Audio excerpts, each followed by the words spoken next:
الله والصلاة والسلام على رسول الله. اللهم لا علم لنا إلا ما علمتنا إنك أنت العليم الحكيم. اللهم اشرح لي صدري ويسر لي أمري واحلل عقدة من لساني يفقه قولي. أبنائي طلاب الصف الثاني، السلام عليكم ورحمة الله وبركاته. نلتقي في درس مسجل جديد في مجال السيرة والبحوث الإسلامية، وعنوان درسنا بعثة الرسول محمد صلى الله عليه وسلم.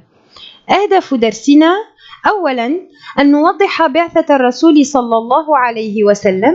ثانيا أن نذكر مراحل الدعوة النبوية، فلنتوكل على الواحد الأحد. عاش محمد صلى الله عليه وسلم في مكة المكرمة. كان أهل مكة يعبدون الأصنام، ولكن سيدنا محمد صلى الله عليه وسلم كان يكره الأصنام ويكره عبادتهم لها.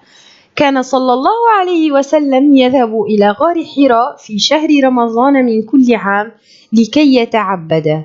نزل عليه الملك جبريل عليه السلام بالوحي وهو في غار حراء، ثم أمره الله تعالى بدعوة قومه إلى عبادة الله وحده وترك عبادة الأصنام.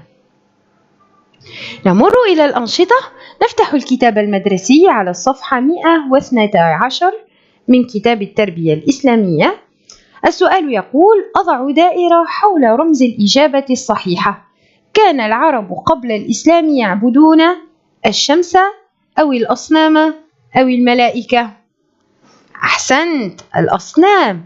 نزل الوحي على النبي محمد صلى الله عليه وسلم أول مرة وهو في غار حراء، في بيته أم في المسجد الحرام؟ أحسنت، في غار حراء. دعا النبي صلى الله عليه وسلم إلى عبادة الله تعالى سرا مدة 4 أم 3 أم 10 سنوات؟ أحسنت، 3 سنوات. بارك الله فيك يا بني. إذا كانت إجابتك سليمة فلا تنسى أن ترسم لنفسك وجها مبتسما. نمر إلى الهدف الثاني، وهو أن نذكر مراحل الدعوة النبوية. الدعوة سرا. بدأ الرسول صلى الله عليه وسلم بالدعوة إلى عبادة الله وحده سرا. دعا أهل بيته وأصحابه إلى الإسلام، واستمر بالدعوة 3 سنوات. الدعوة جهرا. أمر الله تعالى الرسول صلى الله عليه وسلم بإظهار الإسلام. دعا الرسول صلى الله عليه وسلم أهل مكة إلى عبادة الله تعالى وحده وترك عبادة الأصنام.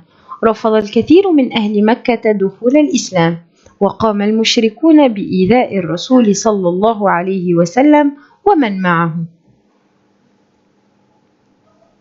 ولما زاد إيذاء المشركين للمسلمين في مكة المكرمة، أمر الله تعالى الرسول صلى الله عليه وسلم بالهجرة إلى المدينة المنورة.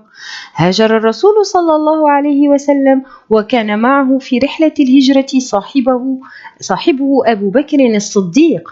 وصل الرسول صلى الله عليه وسلم إلى المدينة، واستقبله أهلها بالفرح والأناشيد. سمى المسلمون شهور السنة الهجرية نسبة إلى هجرة الرسول محمد صلى الله عليه وسلم، وعددها 12 شهرا. نمر إلى الأنشطة.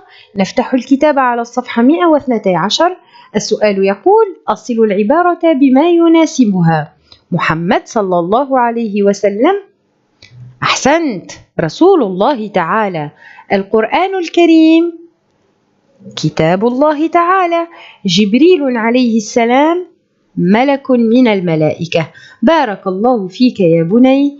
بهذا نكون قد وصلنا لنهاية درسنا اليوم.